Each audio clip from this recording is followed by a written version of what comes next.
669번째 책 소개입니다. 책에서 일부 내용을 발췌하여 소개드립니다. 책 제목 도둑맞은 집중력. 저자 요한 하리. 출판일 2023년 4월 28일. 상상빌더 한 줄 요약. 집중력이 도난당하고 있다. 책 소개. 우리는 어떻게 나도 모르는 새 집중력을 도둑맞고 있을까? 3만 마일의 비행, 250명 전문가와의 인터뷰. 뉴욕타임스 베스트셀러 작가의 전방위적인 탐사가 시작된다. 전 세계 모든 곳에서 집중하는 우리의 능력은 붕괴하고 있다. 미국의 10대들은 한 가지 일에 65초 이상 집중하지 못한다. 직장인들의 평균 집중 시간은 단 3분에 불과하다. 뉴욕타임스 베스트셀러 작가이자 저널리스트인 요한 하리는 왜 이런 현상이 벌어지는지 알아보기 위해 이 분야를 주도하는 전 세계 과학자들과 전문가들을 만나기 위한 대장정을 떠났다. 그리고 그동안 이 주제에 대해 우리가 잘못 알고 있음을 발견했다. 우리는 집중하지 못하고 산만해지는 것이 흔히 스마트폰과 같은 디지털 기기에 대해 자제력을 발휘하지 못하는 개인의 실패라고 생각한다. 그러나 그렇지 않다. 저자는 현재 우리가 겪고 있는 집중력 문제가 현대 사회의 비만율의 증가와 유사하다고 설명한다. 정크푸드를 중심으로 한 식품 공급 체계와 생활 방식의 변화가 비만율 증가를 만든 것처럼 집중력 위기의 광범위한 증가도 현대의 사회 시스템이 만들어낸 유행병과 같다는 것이다. 이 과정에서 저자는 인간의 주의력을 빼앗는 꼼수를 발견한 실리콘밸리의 반체제 인사, 강아지에게 ADHD를 진단한 수의사, 심각한 집중력 위기에 빠진 리우의 빈민가, 놀라운 방식으로 노동자들의 집중력을 회복한 뉴질랜드의 한 회사까지 종횡무진한다. 그리고 이러한 광범위한 집중력 위기의 수면의 부족, 독서의 붕괴, 테크 기업들의 주의력 조종과 약탈 등 12가지 원인이 작용한다는 것을 발견한다. 저자 소개. 저자 요한 하리, 작가. 뉴욕타임스, 로스앤젤레스 타임스, 가디언 등의 글을 기고해온 영국 저널리스트이자 뉴욕타임스 베스트셀러 작가. 케임브리지 대학교에서 사회과학과 정치과학을 전공했다.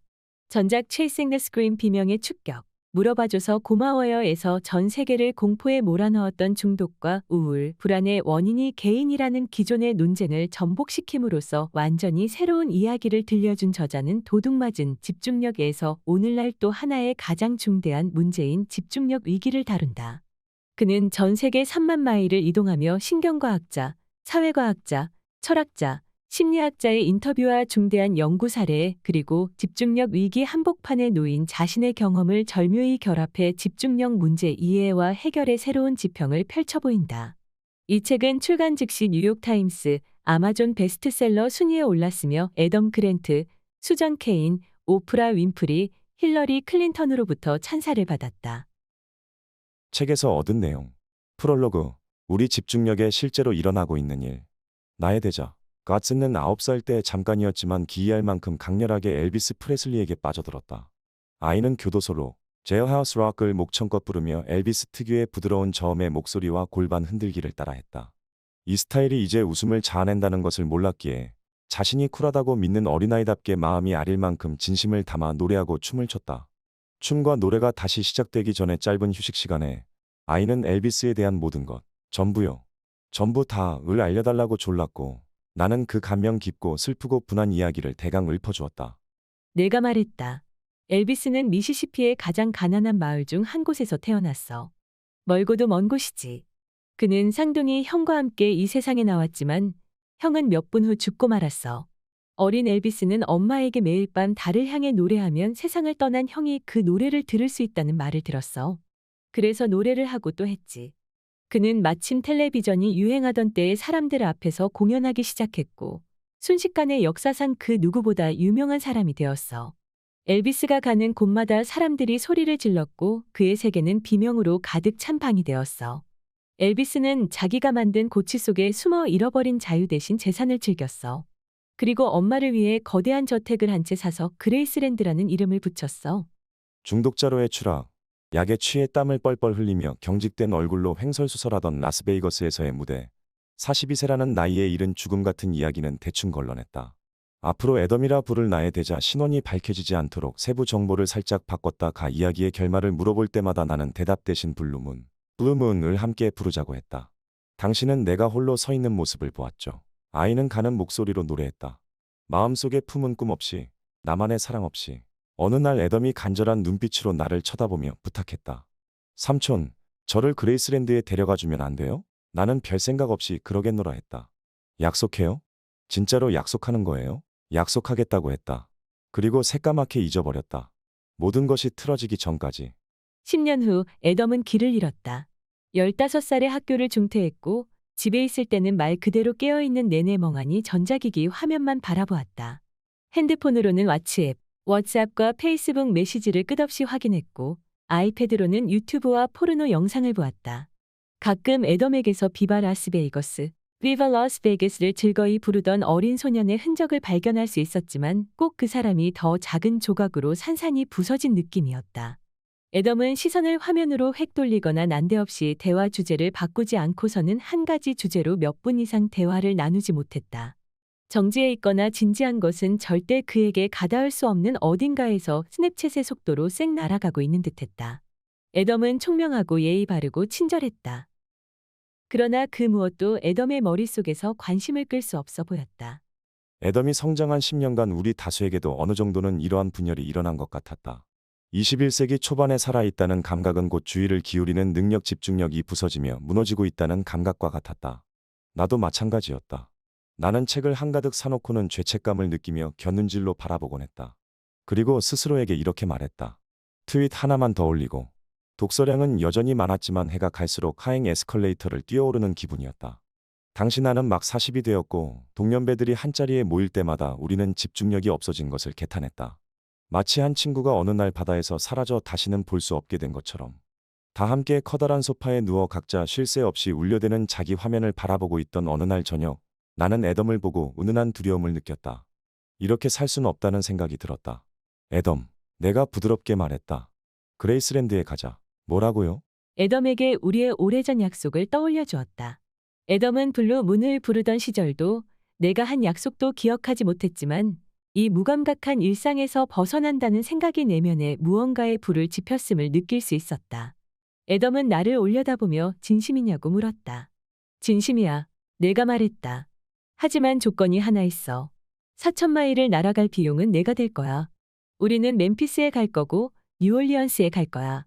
남쪽으로 내가 가고 싶은 곳은 어디든 갈 거야. 하지만 거기까지 갔는데 내가 핸드폰만 들여다보고 있을 거라면 난 안 가. 밤을 빼면 핸드폰을 꺼둘 거라고 약속해야 해. 우린 현실로 되돌아가야 해. 우리에게 진짜 중요한 것과 다시 연결되어야 한다고. 애덤은 그러겠다고 약속했다.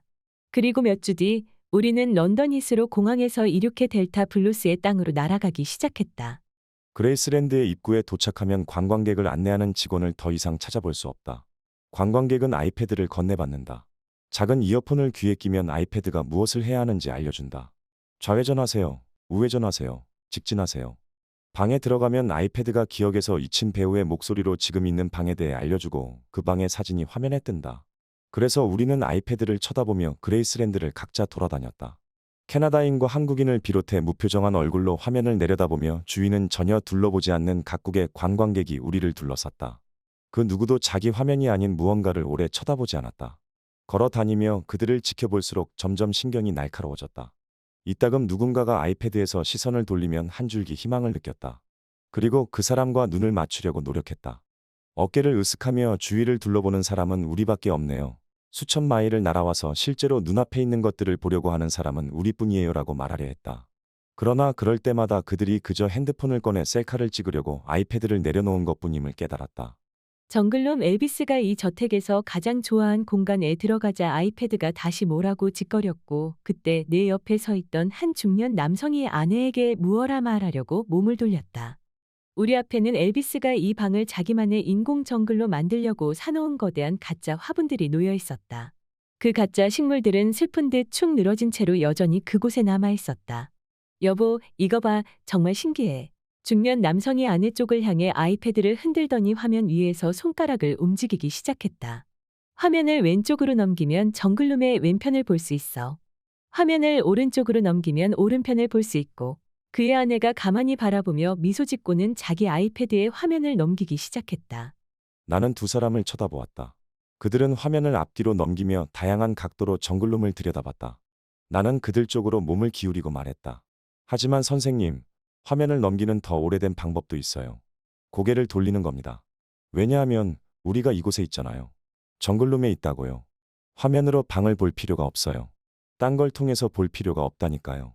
자, 보세요. 내가 손으로 방을 가리켰고 가짜 녹색 이파리들이 살짝 바스락거렸다. 남자와 그의 아내는 내게서 살짝 뒷걸음질 쳤다.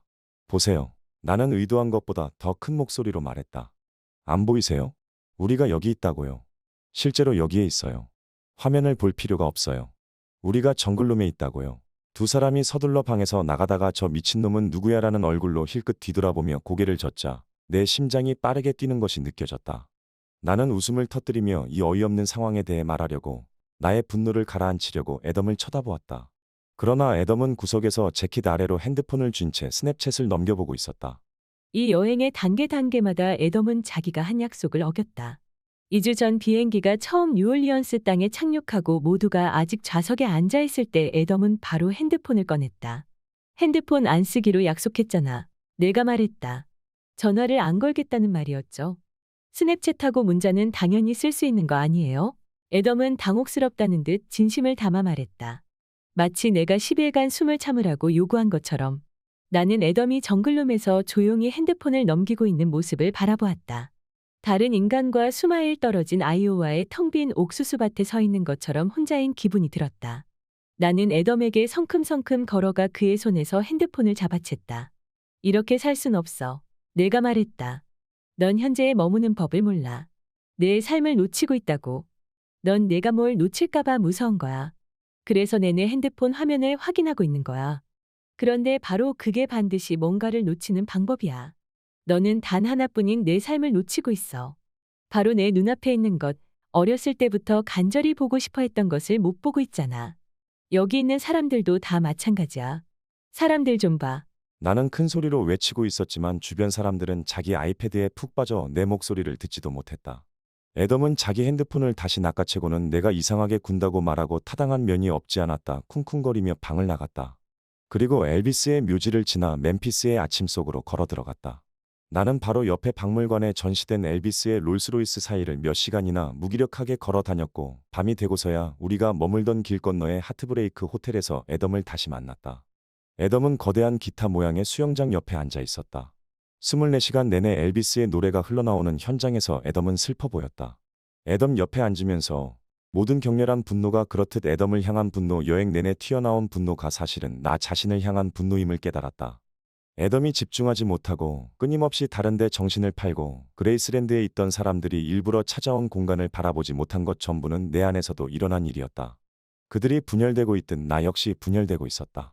나 또한 현재에 머무는 능력을 잃어버리고 있었다. 그리고 그 사실이 싫었다. 문제가 있다는 거 나도 알아요. 애덤이 손에 핸드폰을 꼭 쥐고 나지막이 말했다. 그런데 어떻게 고쳐야 할지 모르겠어요. 그리고 애덤은 다시 문자로 돌아갔다. 집중하지 못하는 현실에서 벗어나려고 애덤을 이곳에 데려왔지만 내가 알아낸 것은 탈출구가 없다는 사실뿐이었다. 이 문제는 어디에나 있기 때문이다.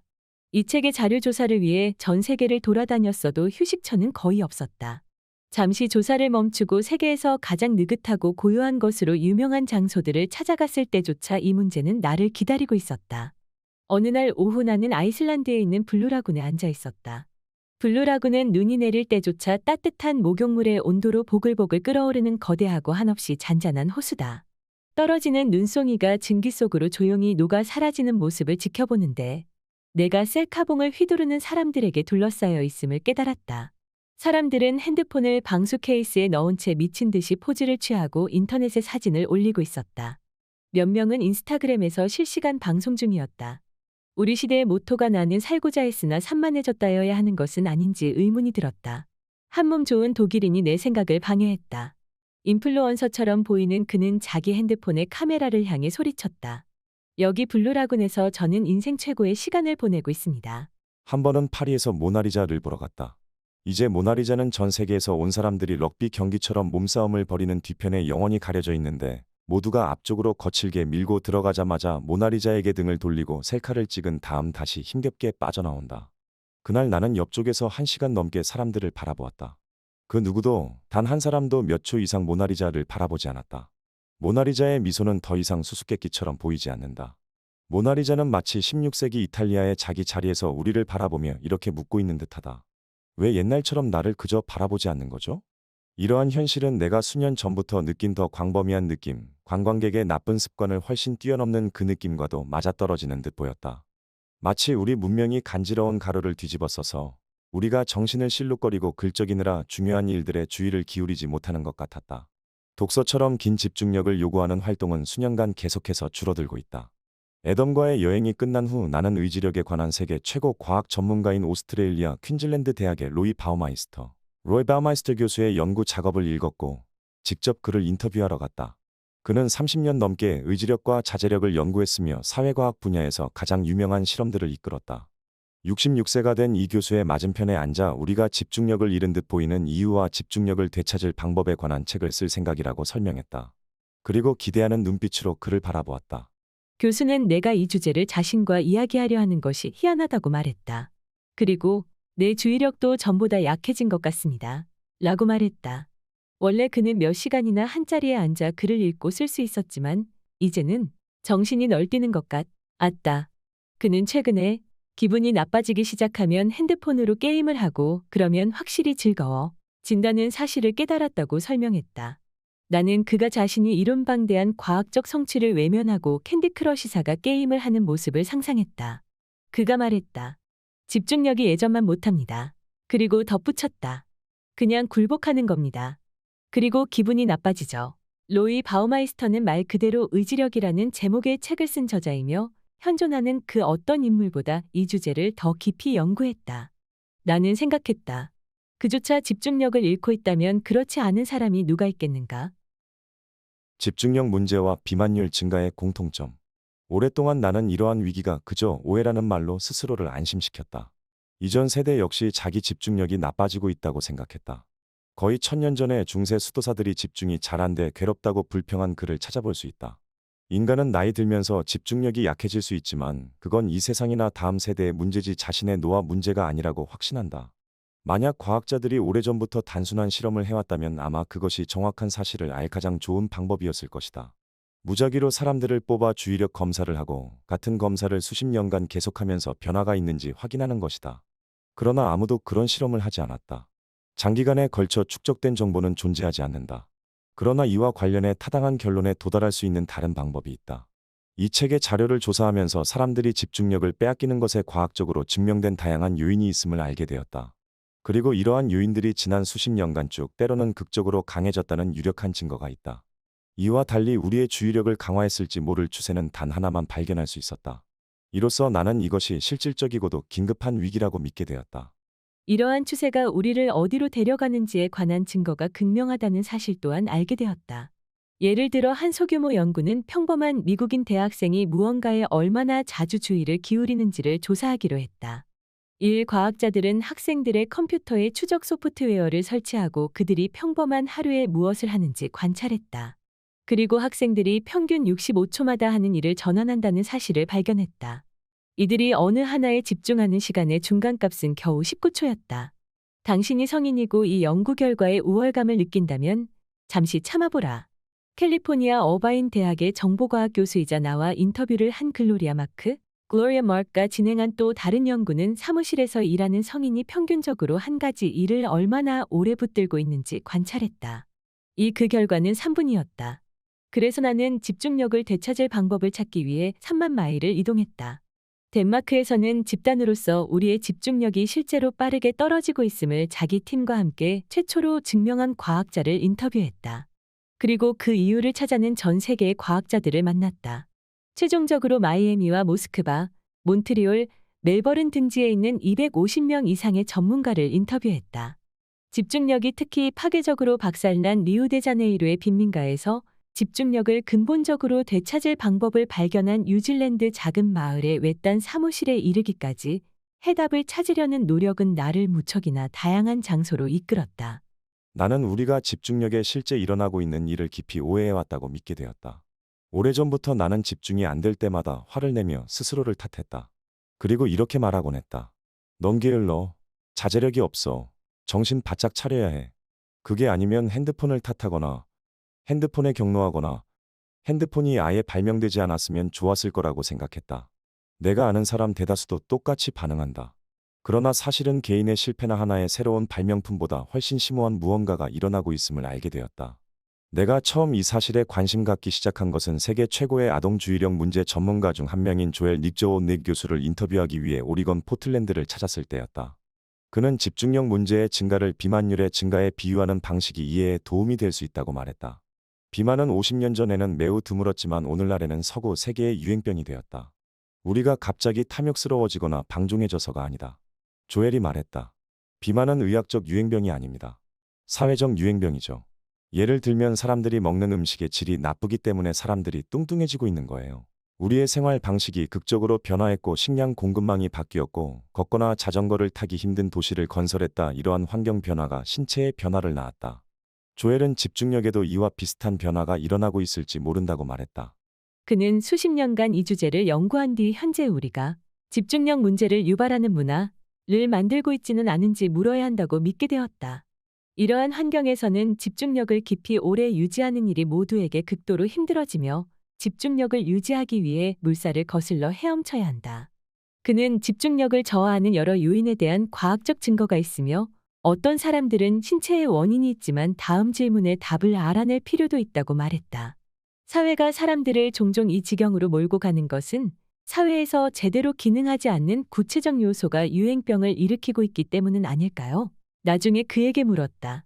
세상을 다스릴 수 있다면 그리고 사람들의 집중력을 망치길 원한다면 무엇을 하시겠습니까? 그는 잠시 생각한 뒤 말했다. 아마도 현재 우리 사회가 하고 있는 일들이겠죠. 나는 집중력 저하가 주로 나나 여러분이나 여러분 자녀의 개인적 실패가 아니라는 강력한 증거를 찾아냈다. 모두가 공격을 받고 있다. 우리를 공격하는 세력은 매우 강하다. 그러한 세력 중에는 거대 테크 기업도 있지만 한편으로는 기업을 훨씬 뛰어넘는다. 이것은 시스템의 문제다. 진실은 우리가 살고 있는 시스템이 매일 우리의 주의력에 산을 들이붓고 있다는 것. 전 세계의 집중력이 타들어가는 와중에 우리는 자신을 탓하고 자기 습관을 바꾸라는 말을 듣고 있다는 것이다. 이 모든 것을 알게 되자 그동안 읽은 집중력 개선법에 관한 책들에 전부 구멍이 있다는 사실을 깨달았다. 엄청난 구멍이었다. 기존의 책들은 대부분 집중력 위기의 실제 원인을 다루지 않았고 실제 원인은 대개 훨씬 거대한 세력에 있었다. 나는 그동안 알게 된 내용을 바탕으로 집중력을 훼손하는 12가지 강력한 힘이 작용하고 있다는 결론을 내렸다. 그리고 장기적 측면에서 이 문제를 해결하려면 우리가 이 힘을 제대로 이해하고 이 힘이 계속해서 집중력을 훼손하지 못하도록 막아야 한다고 믿게 되었다. 한 개인으로서 자신의 집중력 문제를 완화하기 위해 취할 수 있는 실질적 조치들이 있으며 이 책을 통해 그 방법들을 배우게 될 것이다. 이런 식으로 독자가 개인의 책임을 다하는 것을 나 또한 강력하게 지지한다. 그러나 이 주제에 관한 기존의 책들과는 달리 솔직하게 말씀드리겠다. 그러한 변화에는 한계가 있다. 그렇게 해서는 문제의 한 단면만 해결할 수 있을 뿐이다. 그러한 변화는 중요하다. 나 또한 실천하고 있다. 그러나 매우 운 좋은 사람이 아니라면 그렇게 한다고 이 주의력 위기에서 벗어날 수는 없을 것이다. 조직적 문제에는 조직적 해결책이 필요하다. 분명 우리는 이 문제에 개인적 책임을 져야 하지만 동시에 더욱 뿌리 깊은 요인을 없애기 위해 집단으로서도 연대 책임을 져야 한다. 진정한 해결책, 실제로 우리가 집중력을 회복할 수 있는 해결책이 존재한다. 그 해결책은 우리에게 문제를 철저히 재구성하고 행동에 나설 것을 요구한다. 나는 내가 그 시작 방법을 알아냈다고 믿는다. 우리는 깊이 사고하는 능력을 잃을지도 모른다. 나와 이 여정을 함께해야 하는 세 가지 중요한 이유가 있다. 첫 번째는 개인 차원에서 산만함으로 가득 찬 삶은 훼손된 삶이라는 것이다. 집중하지 못하면 이루고 싶은 일들을 이룰 수 없다. 책을 읽고 싶지만 소셜미디어의 알람과 불안이 우리를 끌어당긴다.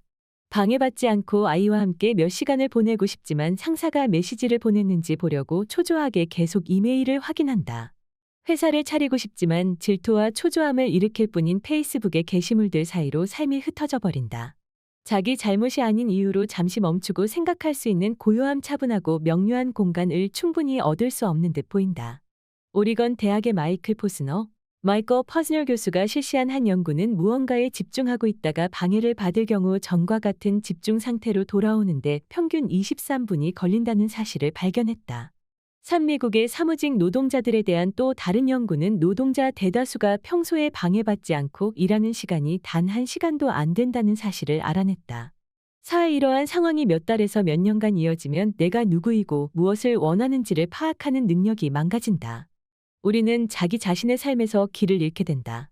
집중력과 관련해 오늘날 세상에서 가장 중요한 철학자인 제임스 윌리엄스. 제임스 윌리엄스 박사 옥스퍼드 대학에서 기술의 철학과 윤리를 연구한다를 인터뷰하기 위해 모스크바에 갔을 때 그는 이렇게 말했다.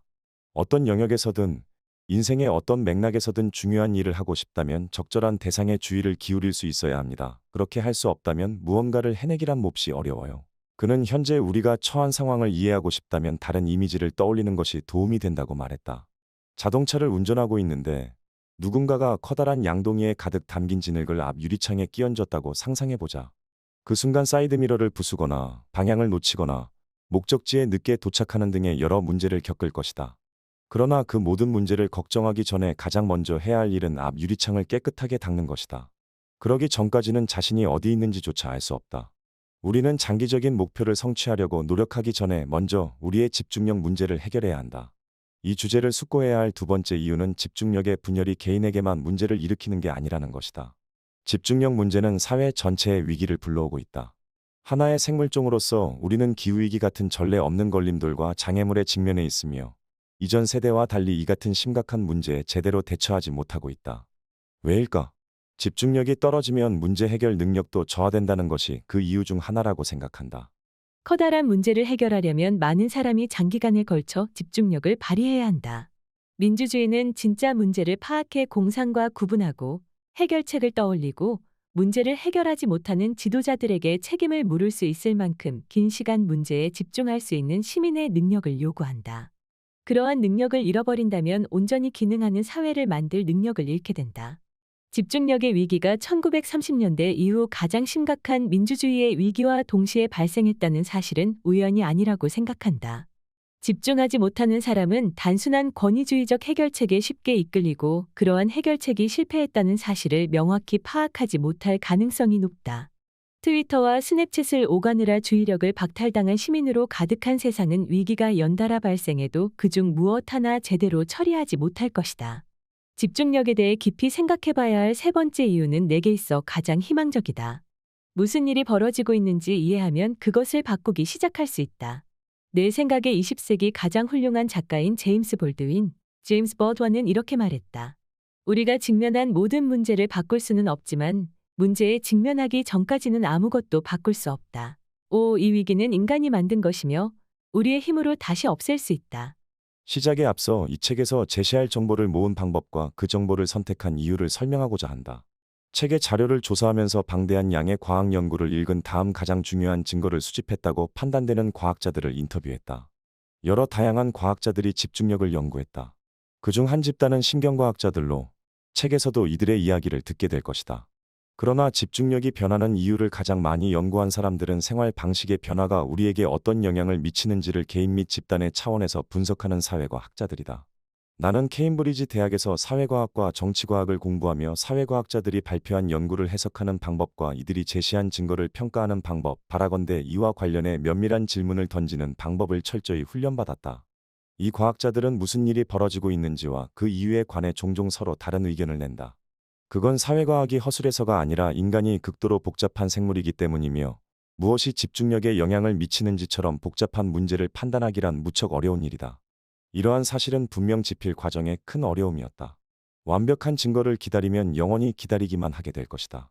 이 학문이 부정확하고 허약할 수 있으므로 조심히 다뤄야 한다는 사실을 늘 의식하는 한편 우리에게 주어진 가장 훌륭한 정보를 근거로 최선을 다해 앞으로 나아가야 했다. 그래서 내가 제시하는 증거들이 얼마나 논쟁적인지를 책의 모든 단계에서 드러내고자 노력했다. 어떤 주제는 그동안 연구한 과학자가 수백 명이고 내가 제시하려는 의견이 옳다는 광범위한 합의가 이뤄져 있다. 이것이 분명 가장 이상적인 상황이며 가능한 한 그 분야에 합의된 내용을 제시하는 과학자들을 찾아 그들의 지식이라는 견고한 기반 위에서 결론을 도출했다. 그러나 소수의 과학자만이 내가 이해하고자 한 질문을 연구한 분야도 있고 이때는 얼마 없는 증거에 의지해야 한다. 현재 벌어지고 있는 현상에 대해 여러 공신력 있는 과학자들의 의견이 크게 갈리는 주제도 몇 가지 있다. 이 경우에는 그 사실을 처음부터 알리고 그 문제에 대한 다양한 관점을 소개할 것이다.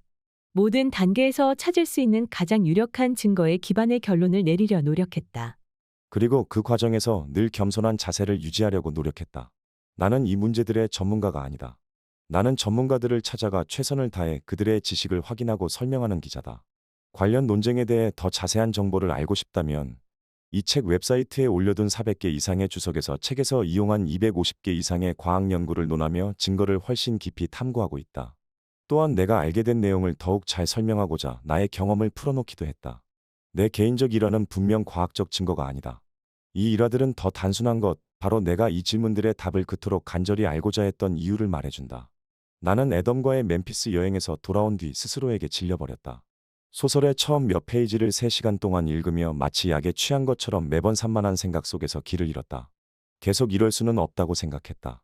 소설 읽기는 언제나 가장 큰 즐거움 중 하나였고 그 즐거움을 잃는 것은 팔다리를 잃는 것과 다름없다. 그래서 나는 친구들에게 과감한 일을 벌이겠다고 선언했다. 내가 이렇게 된 건 한개인으로서 내 자제력이 부족해서이며 손에서 핸드폰을 놓지 못하기 때문이라고 생각했다. 그래서 당신아는 해결책이 명백하다고 생각했다. 자제력을 키우고 핸드폰을 없애면 됐다. 온라인으로 케이프 코드의 끝 프로빈스타운 해변에 있는 작은 방을 예약했다. 그리고 온라인에 접속할 수 있는 스마트폰과 컴퓨터 없이 3개월간 그곳에서 지내겠다고 모두의 앞에서 의기양양하게 선언했다. 다 끝났어. 이젠 끝이야. 20년 만에 처음으로 오프라인이 될 거야.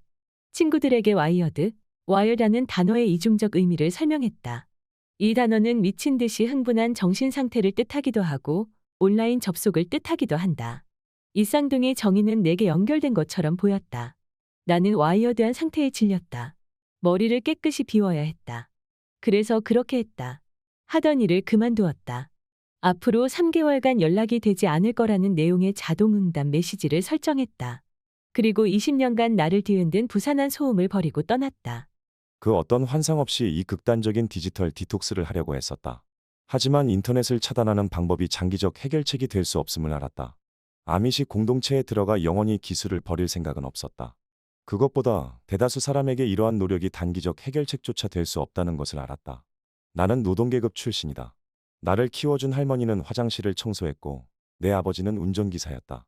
그분들에게 집중력 문제의 해결책은 일을 그만두고 해변 오두막에 가서 사는 것이라고 말한다면 악질적인 모욕이 될 터였다. 두 분은 말 그대로 그럴 수 없었다. 내가 떠난 것은 그러지 않으면 깊이 사고하는 능력 자체를 잃을지 모른다고 생각했기 때문이다. 그건 절박함에서 나온 행동이었다.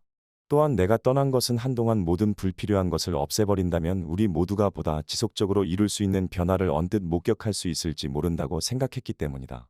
이 극단적인 디지털 디톡스는 내게 여러 중요한 것들을 가르쳐 주었다.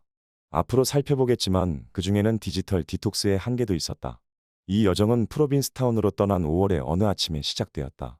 그레이스랜드에서 본 화면에 환한 빛이 계속 나를 괴롭혔다.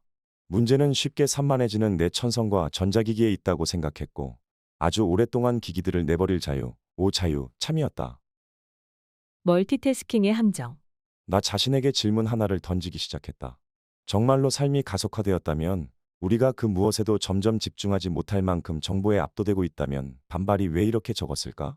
왜 명료하게 사고할 수 있는 수준으로 속도를 낮추려 노력하지 않았을까? 얼 밀러 교수를 인터뷰하러 갔을 때 그 답의 오직 시작점을 발견할 수 있었다. 13그는 신경과학 분야에서 전 세계 최고의 상들을 받았고 내가 매사추세츠 공대 MIT에 있는 그의 사무실로 찾아갔을 때는 최첨단 두뇌 연구를 진행하고 있었다. 그는 우리가 한계를 인정하고 그 한계 내에서 살아가려 노력하는 대신 일제히 거대한 망상에 빠져들었다고 직언했다. 그리고 모든 인간이 이해해야 하는 사실. 자신이 앞으로 설명할 모든 내용의 근원이 되는 중요한 사실이 하나 있다고 말했다. 그건 바로 우리 뇌는 동시에 한두 개의 생각밖에 하지 못한다는 것이다. 그렇다. 우리는 매우 단순합니다. 우리는 인지 능력이 매우 제한적이다. 그것은 뇌의 근본적인 구조 때문이며 이 구조는 앞으로도 변하지 않을 것이다. 그러나 우리는 이 사실을 인정하지 않고 미신을 만들어냈다고 어린에게 말했다. 그 미신의 내용은 사람들이 실제로 동시에 3가지, 5가지, 10가지를 생각할 수 있다는 것이다. 이 미신을 사실로 둔갑하기 위해 우리는 애초에 인간에게 적용하고자 한 것이 아니었던 용어를 하나 빌려왔다. 1960년대의 컴퓨터 과학자들은 프로세서가 여러 개라서 동시에 2가지 또는 그 이상의 작업을 처리할 수 있는 기계를 발명했다. 그리고 이러한 기계의 성능에 멀티태스킹이라는 이름을 붙였다. 우리는 이 개념을 가져와 인간에게 적용했다. 사람들이 동시에 여러 가지를 사고할 수 있다는 생각이 착각이라는 어뢰 주장을 들었을 때 나는 발끈했다. 그의 주장이 사실일 리 없다고 생각했다. 나부터 동시에 여러 가지 일들을 처리해 왔으니까. 사실 나는 자주 그렇게 한다. 머릿속에 가장 먼저 떠오른 사례는 다음과 같다. 나는 이메일을 확인하면서 책의 다음 원고에 대해 생각하고 그날 있을 인터뷰를 계획한다. 한 화장실 변기에 앉아 이 모든 것을 다 처리한다. 이 이미지를 떠올리게 해서 죄송하다. 이게 뭐가 공상이라는 건지? 일부 과학자들은 내 최초의 직감을 편들었다. 즉 이들은 사람이 동시에 여러 복잡한 작업을 수행할 수 있다고 믿었다. 그래서 사람들을 연구실로 불러서 동시에 여러 가지 일을 처리하게 한 다음 그 일을 얼마나 잘해내는지 관찰했다. 그러나 이 과학자들이 발견한 사실은 자신이 동시에 여러 가지 일을 수행하고 있다고 생각할 때 사실 사람들은 설명한 것처럼 저글링을 하고 있다는 것이다. 이 일을 전환하고 있는 겁니다. 자신이 그러고 있다는 사실은 알아채지 못해요. 내가 그 사실을 가려서 의식에서는 아주 매끄러운 경험을 하게 되거든요. 하지만 실제로는 여러 작업 사이를 오가면서 순간순간 뇌를 재설정하고 있는 겁니다. 거기에는 대가가 따르고요. 그는 이러한 끊임없는 전환이 세 가지 방식을 통해 집중력을 저하한다고 설명했다. 그 첫 번째 방식은 전환 비용 효과라는 이름으로 불린다. 14 여기에는 방대한 과학적 증거가 있다. 자신이 소득 신고를 하고 있는데 문자가 하나 와서 그 문자를 확인하고 5초간 힐끗 보는 것뿐이다. 다시 소득 신고로 되돌아간다고 상상해보자. 그 순간 내가 한 작업에서 다른 작업으로 이동하면서 재설정되어야 한다고 말했다. 우리는 방금 무엇을 하고 있었는지 떠올려야 하고 무슨 생각을 하고 있었는지 떠올려야 한다. 그리고 거기에는 약간의 시간이 필요합니다. 여러 증거는 이러한 상황이 발생할 때 사람들의 수행 능력이 떨어지고 속도가 느려진다는 사실을 보여준다. 이 모든 것이 전환의 결과입니다. 일하려고 노력하는 와중에 문자를 자주 확인한다면 문자를 쳐다보는 찰나의 시간뿐만 아니라 이후 집중력을 되찾는 데 들어가는 시간까지 잃어버리는 것이며 이 시간은 훨씬 길 수 있다. 말했다. 실제로 생각하는데 긴 시간을 쓰는 게 아니라 작업 전환의 시간을 쓴다면 뇌가 시간을 낭비하고 있는 겁니다. 즉 스크린타임 기능이 하루 핸드폰 사용 시간이 4시간이라고 알려준다면 사실 우리는 집중력을 상실함으로써 그보다 훨씬 긴 시간을 잃고 있다는 뜻이다. 이렇게 말했을 때 나는 생각했다. 그렇겠지. 하지만 그건 분명 대수롭지 않은 영향이고 집중력의 사소한 방해물일 거야. 하지만 관련 연구를 찾아 읽으면서 일부 과학 연구에서 그 영향력이 놀라울 만큼 강력하다는 사실을 알게 되었다. 예를 들어 휴렛 패커드가 의뢰한 한 소규모 연구는 두 가지 상황에 놓인 휴렛 패커드 직원들의 IQ를 확인했다. 먼저 연구팀은 직원들이 정신이 산만해지거나 방해받지 않을 때 IQ를 검사한 뒤 다시 이들이 이메일과 전화를 받고 있을 때 IQ를 검사했다. 연구 결과 단순히 이메일과 전화를 받는 행위 같은 기술의 방해가 직원들의 IQ를 평균 10점 떨어뜨리는 것으로 드러났다. 이것이 얼마나 커다란 차이인지 알려드리겠다. 15 단기적 차원에서 IQ 10점 하락은 대마초를 피웠을 때 IQ에 가해지는 타격의 2배다. 즉 업무 수행의 측면에서 볼 때 문자와 페이스북 메시지를 자주 확인하느니 책상에서 마약을 하는 게 낫다는 의미다. 연구는 상황이 점점 악화된다는 것을 보여준다. 전환이 집중력을 저하하는 두 번째 방식을 우리는 폭망 효과라 부를 수 있을지 모른다. 여러 업무 사이를 오가면 그러지 않았을 때는 없었을 실수들이 생기기 시작한다. 그 이유를 이렇게 설명했다. 인간의 뇌는 실수를 잘합니다. 업무 사이를 오갈 때 뇌는 살짝 뒤로 돌아가서 일이 어디서 끝났는지를 파악하고 짚어내야 합니다. 그리고 뇌는 그 작업을 완벽하게 해내지 못한다. 작은 문제들이 생기기 시작한다. 깊이 사고하는 데 시간을 쓰지 못하고 생각이 점점 피상적으로 변합니다. 실수를 바로잡고 뒤로 돌아가는데 너무 많은 시간을 쓰고 있기 때문에요. 멀티태스킹이 가능하다는 생각의 세 번째 대가는 중장기적으로만 알아차릴 수 있다. 이 대가에는 창의력 유출이라는 이름을 붙일 수 있을지 모른다. 우리는 훨씬 덜 창의적으로 변할 가능성이 높다. 새로운 생각과 혁신은 어디서 나오죠? 물었다. 새로운 생각과 혁신은 뇌가 보고 듣고 배운 것에서 새로운 연결을 만들 때 나온다. 방해받지 않는 자유로운 시간이 주어지면 우리의 정신은 자동으로 그때까지 흡수한 모든 정보를 돌아볼 것이고 그 정보들 사이에서 새로운 관련성을 끌어낼 것이다. 이 모든 것은 사람들이 의식하지 못하는 사이 일어나지만 바로 이러한 과정을 통해 새로운 생각이 튀어나오고 관련이 없다고 믿었던 생각들이 갑자기 관계를 맺게 된다. 이렇게 새 아이디어가 탄생한다. 그러나 작업을 전환하고 실수를 바로잡으며 정보 처리에 많은 시간을 쓴다면 뇌가 떠오르는 관련성을 따라 새로운 장소에 도착하고 진정으로 독창적이고 창의적인 생각을 할 기회가 그만큼 줄어든다고 설명했다. 그날 이후 나는 네 번째 결과에 대해 알게 되었다. 더 적은 증거에 근거한 이 결과에는 기억 감소 효과라는 이름을 붙일 수 있다. UCLA의 한 연구팀은 사람들에게 동시에 두 가지 작업을 시키고 그 영향을 추적했다. 실험 이후 이들은 한 번에 한 가지 일만 한 사람들만큼 자신이 한 일을 기억하지 못했다. 16아마도 자기 경험을 기억으로 바꾸는 데는 정신적 여유와 에너지가 필요한데 그 에너지를 빠른 속도로 일을 전환하는 데 쓰느라 그만큼 기억하고 학습하는 정보량이 줄어드는 것으로 보인다. 그러므로 여러 증거에 따르면 전환에 시간을 많이 쓰는 사람은 더 느리고 실수가 작고 덜 창의적이며 자신이 하는 일을 잘 기억하지 못한다. 나는 알고 싶었다. 사람들은 이러한 전환을 얼마나 자주 할까? 나와 인터뷰를 한 캘리포니아 어바인 대학의 정보과학 교수 글로리아 마크는 미국인 노동자가 평균 3분의 1번 주의가 분산된다는 사실을 발견했다. 17 여러 다른 연구는 미국인 대다수가 계속해서 방해받고 여러 업무 사이를 오간다는 사실을 보여준다. 18 오늘날의 평균적인 사무직 노동자는 근무 시간의 40%를 자신이 멀티태스킹을 한다고 믿으며 보낸다. 즉 이들은 자기 집중력에서 이 모든 대가를 치르고 있는 것이다. 한 연구는 사무직 노동자 대다수가 일반적인 하루에 방해받지 않는 시간이 1시간도 안 된다는 점을 발견했다. 19 나는 이 수치를 여러 번 다시 확인한 후에야 이 사실을 받아들일 수 있었다. 사무직 노동자 대부분에게 방해받지 않는 시간이 단 1시간도 주어지지 않는 것이다. 이러한 상황은 지위와 상관없이 발생하는데 예를 들어 포춘에서 선정한 500대 기업의 CEO가 방해받지 않고 보내는 하루 평균 시간은 겨우 28분이다. 이 문제는 미디어에서 논의될 때마다 멀티태스킹이라는 이름으로 묘사된다. 그러나 이 오래된 컴퓨터 용어를 사용하는 것은 옳지 않다고 생각한다. 나는 멀티태스킹 하면 아기에게 젖을 먹이는 동시에 업무 전화를 받으면서 요리 중인 음식에 불이 붙지 않게 애쓰는 1990년대의 싱글맘이 떠오른다. 1990년대의 구린 시트콤을 많이 봤다. 업무 전화를 받으면서 문자를 확인하는 사람은 떠오르지 않는다. 내 생각에 우리는 이제 핸드폰을 습관적으로 사용해서 업무 전화를 받으면서 엉덩이를 긁는 것을 멀티태스킹으로 생각하지 않듯이 일하면서 동시에 핸드폰을 확인하는 행동을 더 이상 멀티태스킹으로 여기지 않는다. 그러나 그건 멀티태스킹이다. 일할 때 핸드폰을 켜두고 10분에 한 번씩 문자를 받는 것 또한 전환의 한 형태이며 그 대가 또한 나타나기 시작한다. 카네기 멜론 대학의 인간 컴퓨터 상호작용 연구소는 한 연구에서 학생 136명을 데려다 시험을 보게 했다. 일부는 시험 중에 핸드폰을 꺼야 했고, 일부는 핸드폰을 켜둔 채 중간중간 문자 메시지를 받았다. 문자를 받은 학생들은 시험 성적이 평균 20% 더 나빴다. 20일 비슷한 시나리오를 따른 다른 연구들은 성적이 평균 30%더 나쁘다는 결과를 내놓았다. 20이 내게 이 결과는 스마트폰을 가진 거의 모든 사람이 20에서 30%의 능력을 잃고 있다는 뜻으로 보인다. 인간종 전체에서 그건 엄청난 양의 지적 능력이다.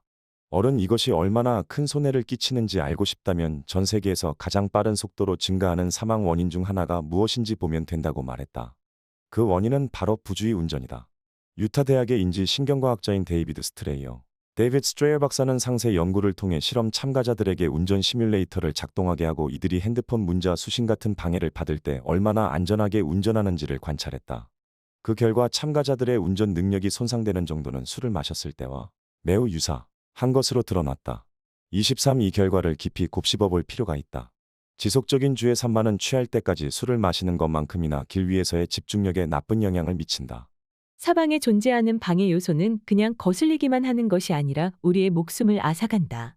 오늘날 자동차 사고 5건 중 약 1건이 부주의한 운전자 때문에 발생한다. 24얼은 내게 증거가 명확하다고 말했다. 이를 제대로 처리하고 싶다면 한 번에 한 가지에만 집중하는 방법 외에 다른 대안은 없다. 이 모든 사실을 알게 되었을 때 나는 집중력을 잃지 않고 정보의 쓰나미를 흡수하고자 했던 나의 바람이 매일 맥도날드 햄버거를 먹으면서 늘씬하기를 바라는 것만큼 불가능한 꿈임을 깨달았다. 어른 인간 뇌의 크기와 능력이 4만 년간 크게 바뀌지 않았으며 앞으로도 좀처럼 개선되지 않을 거라고 말했다. 그러나 사람들은 이 사실을 착각한다. 캘리포니아 주립대학의 심리학 교수 레리 로즈는 보통의 청소년과 청년이 자신이 동시에 6개나 7개의 미디어를 시청할 수 있다고 진심으로 믿는다는 것을 발견했다. 25 우리는 기계가 아니다. 기계의 논리에 따라 살아갈 수 없다. 우리는 인간이며 기계와 다르게 작동한다. 이 모든 사실을 알게 되자 내가 프로빈스타운에서 기분이 몹시 좋았던 정신적으로 많이 회복되었던 또 다른 중요한 이유를 깨달았다. 아주 오래간만에 처음으로 나는 한 번에 하나에만 오랫동안 집중하고 있었다. 정신력이 어마어마하게 강해진 것 같았는데 내가 정신의 한계를 존중하고 있었기 때문이다. 현재 우리가 뇌에 대해 아는 정보를 고려했을 때 오늘날 집중력 문제가 실제로 과거의 어느 시점보다 심각하다는 결론을 내려도 되겠느냐고 어레게 물었다. 그가 답했다. 물론이고 말고요. 그는 우리 문화가 산만함의 결과로 인지 능력 저하의 절체절명의 고비를 만들어냈다고 본다. 어뢰 말은 받아들이기 쉽지 않았다. 위기 상황이라고 생각하는 것과 전 세계 최고의 신경과학자 중 한 명에게 우리가 사고력 퇴화에 절체절명의 고비에 있다는 말을 듣는 것은 다른 문제다. 어른 말했다. 현재 우리가 할 수 있는 최선은 주위를 산만하게 하는 것들을 최대한 없애는 겁니다. 대화 중에 그는 우리 모두가 당장 오늘부터 나아질 수 있다는 낙관적인 말을 했다. 뇌는 근육과 같습니다. 어떤 부위를 많이 사용하면 할수록 연결이 강화되고 더 능숙해지게 되지요. 그는 집중력에 어려움을 겪고 있다면 10분간 한 가지 작업만 수행한 다음 1분간 이런저런 것들에 정신을 팔고 다시 10분간 한 가지 작업에 집중하는 식으로 해보라고 말한다. 이렇게 하면 이 과정이 점점 익숙해지고 뇌도 여기에 점점 능숙해집니다. 이 행동과 관련된 신경회로의 연결을 강화하고 있는 거거든요. 얼마 안 지나 15분, 20분, 30분, 어쩌면 그 이상 집중할 수 있을 겁니다. 일단 해보세요. 연습하세요. 천천히 시작하세요. 연습하면 결국 해낼 수 있습니다. 어른 이렇게 하려면 주의를 분산하는 요인들과 자신을 점점 더 긴 시간 분리해야 한다고 말한다. 그리고 의지력으로 한 번에 하나에만 집중하려 하는 것은 실수라고 말했다. 우리를 부르는 정보에 저항하는 것은 너무 어려운 일이거든요. 어떻게 하면 사회 전체가 그 방법을 찾을 수 있느냐고 묻자 어른 자신은 사회학자가 아니니 다른 곳에서 그 답을 찾으라고 말했다. 에필로그, 집중력 반란. 이 책이 자기계발서였다면 유쾌할 만큼 단순한 결론을 내놓을 수 있었을 것이다. 그런 책들은 매우 만족스러운 구조로 구성되어 있다. 저자는 문제를 파악한 뒤 보통은 본인도 겪었던 문제다 자신이 개인적으로 그 문제를 어떻게 해결했는지 설명한다. 그리고 말한다. 독자 여러분, 여러분도 저처럼 할 수 있습니다. 그러면 문제에서 자유로워질 거예요. 그러나 이 책은 자기계발서가 아니며 내가 여러분에게 말해야 할 내용은 이보다 더 복잡하다. 즉, 나 역시 이 문제를 완전히 해결하지 못했음을 먼저 인정하겠다는 뜻이다. 봉쇄령이 내려진 가운데 이 글을 쓰는 지금, 나의 집중력은 그 어느 때보다 엉망이다. 나의 집중력은 마치 꿈처럼 기이했던 달에 붕괴하기 플러스 시작했다. 2020년 2월, 나는 모스크바행 비행기에 탑승하기 위해 히스로 공항으로 걸어 들어갔다. 앞에서 계속 인용한 전 구글 전략가 제임스 윌리엄스를 인터뷰하러 가는 길이었다. 고립감을 느끼게 하는 공항의 노란 불빛 사이로 탑승 게이트를 향해 서둘러 걸어가는데 어딘가 이상했다. 직원 몇 명이 마스크를 쓰고 있었다. 물론 중국 우한에서 발생한 신종 바이러스 소식을 뉴스에서 이미 보았지만 수많은 사람이 그랬듯 몇 년 전의 돼지독감이나 에볼라 위기 때처럼 이 바이러스도 전 세계적 유행병이 되기 전에 억제되리라 추측했다. 나는 그들의 행동이 편집증적이라 생각하며 약간 짜증을 느낀 뒤 비행기에 탑승했다. 비행기에서 내려 이상할 만큼 따뜻한 러시아의 겨울로 들어섰다. 땅에 눈이 쌓여 있지 않았고 사람들은 티셔츠를 입고 자기 털 코트를 헐값에 팔고 있었다. 눈이 으스스할 만큼 없는 거리를 걸으면서 작아지고 방향을 잃은 느낌이 들었다. 모스크바는 모든 것이 거대하다. 사람들은 엄청나게 큰 콘크리트 덩어리인 아파트에 살고 못생긴 요새에서 일하며 그 사이로 8차선 고속도로를 터덜터덜 건넌다. 이 도시는 집단은 거대해 보이고 개인인 우리는 바람에 날리는 먼지처럼 느껴지게 설계되었다. 제임스는 19세기에 지은 모스크바의 아파트에 살고 있었고 러시아 고전소설로 가득 찬 커다란 책장 앞에 그와 함께 앉으니 어쩌다 톨스토이 소설 속에 들어온 듯한 느낌이 들었다. 제임스가 그곳에 사는 이유는 아내가 세계보건기구에서 일하고 있기 때문이기도 하고 그가 러시아의 문화와 철학을 좋아하기 때문이기도 했다. 집중력의 세 가지 형태.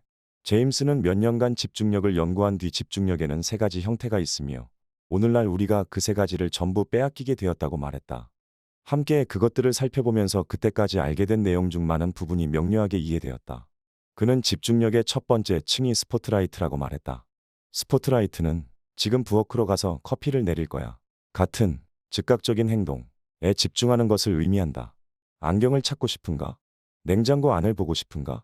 책의 이번 장을 끝까지 읽고 싶은가? 이때 필요한 집중력의 이름이 스포트라이트인 이유는 앞에서 설명했듯이 초점을 한 곳으로 좁히기 때문이다. 이 스포트라이트가 분산되거나 방해받으면 우리는 이런 단기적 행동을 수행하지 못한다. 집중력의 두 번째 층은 스타라이트, 즉 별빛이다.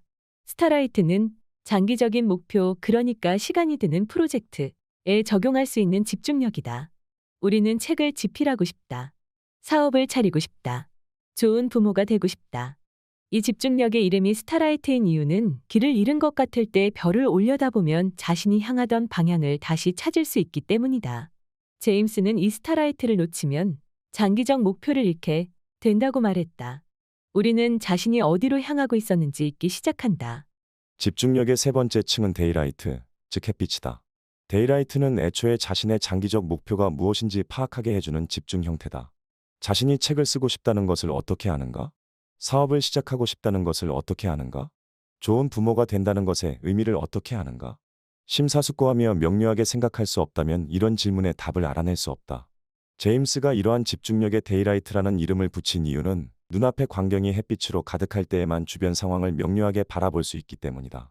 제임스는 산만해져서 이 햇빛의 감각을 잃으면 여러 면에서 자신이 누구인지, 무엇을 하고 싶었는지, 어디로 향하고 싶은지조차 파악하지 못할 수 있다고 말한다.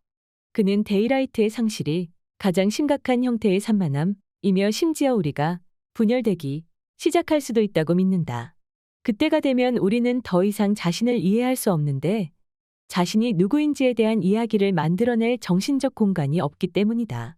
우리는 하찮은 목표에 집착하거나 리트윗 같은 바깥 세상의 지극히 단순한 신호에 의존하게 된다. 폭포처럼 쏟아지는 방해 요소 속에서 자기 자신을 잃는다. 우리가 별빛과 햇빛을 발견할 수 있는 것은 오로지 성찰과 공상, 사색을 지속할 때뿐이다. 제임스는 집중력 위기가 우리에게서 이 세 가지 형태의 집중력을 전부 빼앗아가고 있다고 믿게 되었다. 우리는 자신의 빛을 잃고 있다.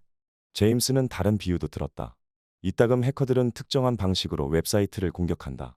엄청나게 많은 컴퓨터로 일시에 웹사이트에 접속하는 것인데 이렇게 하면 트래픽 처리 능력이 한계에 다다라서 그 누구도 이 웹사이트에 접속할 수 없게 되고 웹사이트는 다운 된다.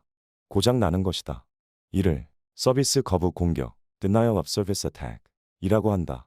제임스는 우리 모두가 머릿속에서 서비스 거부 공격과 비슷한 것을 겪고 있다고 생각한다. 우리가 그 서버입니다. 수많은 것들이 정보를 퍼부어서 우리의 주의를 낚아채려 하고 있죠. 이러한 공격은 우리의 대응 능력을 약화합니다. 우리를 산만하거나 마비된 상태로 만들어요. 정보는 우리를 완전히 잠식해 우리의 세상을 가득 채우고 우리는 넓은 시각에서 자신이 산만한 상태임을 깨닫고 무슨 조치를 취할지 파악하기가 불가능해진다. 제임스는 우리의 온 세상이 식민지화될 수 있다고 말했다.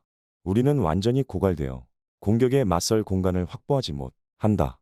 제임스의 아파트에서 나와 모스크바의 거리를 걸으며 네 번째 형태의 집중력이 있지는 않을지 생각하기 시작했다. 나는 그 네 번째 집중력을 스타디움 라이트, 즉 경기장의 빛이라 부르려 한다. 스타디움 라이트는 서로를 보고 서로의 소리를 듣고 집단의 목표를 세워 이를 이루고자 함께 싸우는 능력이다. 이 능력이 사라졌을 때 무슨 일이 벌어지는지를 보여주는 무서운 사례를 주변에서 목격할 수 있었다. 당시 나는 겨울에 모스크바에 있었는데 날씨가 너무 따뜻해서 사람들이 티셔츠 차림으로 다녔다. 시베리아에서 막폭염이 시작된 참이었다. 내가 쓰게 될 거라고 한 번도 생각해 본 적 없는 문장이다. 기후위기가 이만큼 명백할 수는 없었다. 모스크바도 10년 전 심각한 산불이 발생해 연기로 숨이 막힌 적이 있었다. 그러나 러시아에서도 이 위기의 규모를 고려했을 때 전 세계 그 어디에서도 기후행동을 거의 찾아볼 수 없다. 우리의 주의는 덜 중요한 것들에 쏠려 있다. 이 문제에 있어서 내가 다른 누구보다 책임이 크다는 것을 알았다. 나는 나의 끔찍한 탄소 배출량에 대해 생각했다. 런던으로 돌아오는 비행기 안에서 이 긴 여행을 통해 집중력에 대해 무척 많이 알게 되었으며 내 문제도 차근차근 조금씩 해결할 수 있으리라는 생각이 들었다. 비행기에서 내리자 이제 공항에서 일하는 모든 사람이 마스크를 쓰고 있었고 가판대의 신문에는 사람들이 바닥이나 복도에서 죽어가는 이탈리아 병원들의 사진으로 가득했다. 그때는 몰랐지만 당시는 전 세계에서 비행이 거의 다 중단되기 직전이었다. 얼마 지나지 않아 히스로 공항은 소리가 울릴 만큼 텅 빌 것이었다. 며칠 뒤 집으로 걸어가는 중에 이가 떨리는 것이 느껴졌다. 런던도 겨울이 따뜻했고 그냥 찬바람이 들었나 보다 생각했지만 집에 도착하고 30분이 지났을 때쯤에는 온몸이 덜덜 떨리고 있었다. 나는 침대로 기어 들어갔고 3주간 화장실 가는 것을 빼고 침대에서 나오지 못했다. 고열이 나서 열병을 앓다가 헛것까지 보였다. 무슨 상황인지 깨달을 무렵 당시 영국 총리였던 보리스 존슨이 텔레비전에 나와 모두에게 집에 있으라고 당부했고 곧 그도 병원에 입원해서 거의 죽을 뻔했다. 현실의 벽이 무너지기 시작하는 스트레스가 심한 꿈 같았다. 지금 인류에게 집중력이 긴급한 이유. 장기적으로 볼 때 매년 계속해서 성장하고 속도를 높여야 한다는 믿음이 지배하는 사회에서는 결국 우리의 집중력을 구할 수 없으리라 생각한다. 어떻게 해야 하는지를 내가 다 안다고 말할 수는 없지만 집중력 반란이 시작되면 우리가 조만간 이 근본적인 문제, 즉 성장 기구 자체와 싸워야 할 것이라고 믿는다. 그러나 어쨌든 간에 우리가 그렇게 할 수밖에 없는 다른 이유가 있다.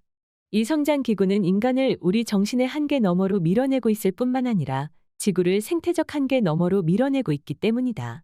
그리고 나는 이 두 가지 위기가 서로 뒤얽혀 있다고 믿게 되었다. 오늘날 우리에게 집중력 반란이 필요한 특히 큰 이유가 하나 있다. 매우 엄연한 이유다.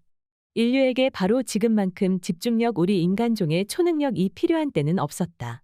현재 우리가 전례 없는 위기에 직면해 있기 때문이다. 이 글을 쓰는 지금 트리스탄 해리스와 함께 걸었던 거리를 보여주는 샌프란시스코의 실시간 영상을 보고 있다. 겨우 1년 전에 그곳에서 트리스탄은 집중력 위기에서 가장 염려되는 점이 지구온난화에 대처하지 못하게 되는 것이라고 말했다. 지금 영상 속의 거리는 한낮이지만 해는 보이지 않는다. 대규모 산불이 캘리포니아 전역을 휩쓸면서 해가 제로 가려졌기 때문이다. 33에이커 중 1에이커꼴로 캘리포니아 면적이 소실되었다. 멀지 않은 곳에 있는 트리스탄이 자란 집도 불에 타버렸고 그의 소지품 대부분이 사라졌다. 그와 기후위기 이야기를 나눈 거리는 제로 얼룩덜룩하고 하늘은 짙은 오렌지빛으로 어둑하게 빛나고 있다. 이 책을 집필한 3년은 산불의 해였다. 시드니와 상파울루, 샌프란시스코처럼 내가 방문한 여러 도시가 전례 없는 대규모 산불로 연기에 뒤덮였다. 많은 사람들처럼 나도 산불 뉴스를 읽었지만 많이는 아니었다. 순식간에 감당하기 힘들다는 느낌에 사로잡혔기 때문이다. 내가 산불을 정말 생생하게 뼈저리게 느낀 순간은 지금 말로 설명하면 별것 아닌 것처럼 보일지도 모른다. 2019년부터 오스트레일리아는 블랙서머, 블랙서머라는 이름으로 알려진 묘사하기 어려울 만큼 큰 규모의 연쇄적 산불을 겪었다. 30억 마리의 동물이 거주지를 떠나야 했거나 불타 죽었고 너무 많은 생물종이 사라져서 식물학자인 킹즐리 딕슨, 캥소이 잭슨 교수는 이를 생물학적 아마겟돈, 일이라 칭했다. 일부 오스트레일리아인은 화염의 고리에 갇혀 해변에 모인 채 보트를 타고 빠져나가야 할지 고민했다. 이들은 불이 점점 가까워지는 소리를 들어야 했다. 목격자들의 말에 따르면 그 소리는 거센 폭포 소리와 비슷했고 집들이 한 채씩 전소되면서 안에 있던 유리병들이 박살나는 소리가 이따금씩 들려왔다. 이 산불의 연기는 1200마일 떨어진 뉴질랜드에서도 보여서 뉴질랜드 남섬의 하늘이 주황빛으로 변했다. 산불이 시작되고 약 3주가 지났을 무렵 시드니에 사는 친구와 통화를 하는데 시끄러운 소리가 들렸다. 친구가 사는 아파트의 화재 경보기 소리였다. 시드니의 사무실과 가정집에서 화재 경보기가 울리고 있었다. 산불 연기가 대기 중에 가득해서 각 건물에 화재 경보기가 불이 났다고 착각한 것이었다. 즉 시드니에 사는 수많은 사람이 차례로 자기 화재 경보기를 끄고 침묵과 연기 속에 앉아있다는 뜻이었다. 나는 스위스의 작가인 친구 브루노 주사니, 브루노 지에세니와 대화를 나누고 나서야 이 사실이 그토록 충격적이었던 이유를 깨달았다. 그는 시드니 사람들이 자신을 보호하도록 제작된 집의 경고 시스템을 끄고 있었던 이유가 우리 모두를 보호해줬어야 할 더 거대한 경고 시스템 과학자들이 하는 이야기에 주의를 기울이고 그에 따라 행동하는 우리 사회의 능력이 작동하지 않았기 때문이라고 말했다. 기후위기는 해결 가능하다. 우리는 빠른 속도로 화석연료에서 벗어나 깨끗한 녹색 에너지원으로 사회에 동력을 공급해야 한다. 그러나 그러려면 집중할 수 있어야 하고 분별력 있는 대화를 나눌 수 있어야 하며 명료하게 사고할 수 있어야 한다. 3분마다 작업을 전환하고 알고리즘이 불어넣은 분노 때문에 늘 서로에게 고함을 치는 정신없는 인구 집단은 이 해결책을 실행할 수 없다. 우리는 우리의 집중력 위기를 해결할 때에만 기후위기를 해결할 수 있다. 나는 이 문제를 고심하다가 제임스 윌리엄스가 한 말을 떠올렸다. 나는 중요한 정치적 투쟁이 더 이상 남아있지 않다고 생각했다. 얼마나 잘못된 생각이었는지. 어쩌면 인간 집중력의 해방이 우리 시대를 정의하는 도덕적, 정치적 투쟁일지 모른다. 이 투쟁의 성공이 선행되어야만 사실상 다른 모든 투쟁이 성공할 수 있다. 이 흐릿한 실시간 영상으로 화염이 상처를 남긴 오렌지빛 하늘을 바라보는 지금, 핸드폰과 인터넷 없이 지냈던 프로빈스타운에서의 여름빛을 떠올리며 그 빛이 얼마나 순수하고 완벽해 보였는지를 생각하고 있다. 제임스 윌리엄스의 말이 옳았다. 우리의 집중력은 일종의 빛이다. 전 세계를 명료하게 밝혀서 우리 눈에 보이게 하는 빛. 프로빈스타운에서는 나 자신의 생각과 나 자신의 목표, 나 자신의 꿈을 내 평생 그 어느 때보다도 더 명확하게 볼 수 있었다. 알고 나의 야망을 실현하고 오롯이 살아있을 수 있는 빛, 그러한 빛 속에서 살고 싶다. 모든 것이 불타 사라지는 위협적인 오렌지색 빛이 아니라 시드니에 사는 친구가 화재 경보기에 전원을 끌 수 있도록 전화를 끊으며 생각했다. 우리의 주의력이 계속해서 파편화된다면 생태계는 우리가 집중력을 되찾을 때까지 참을성 있게 기다려주지 않을 것이다. 생태계는 무너지고 불탈 것이다. 제2차 세계대전이 시작되었을 때 영국의 시인 W.H. 오든 W.H. 오든은 인간이 발명한 새로운 파괴 기술을 바라보며 서로 사랑하지 않으면 죽는다. 라고 경고했다. 나는 오늘날 우리가 함께 집중하지 않으면 이 산불에 홀로 직면하게 되리라 믿는다. 지금까지 상상빌더였습니다. 감사합니다.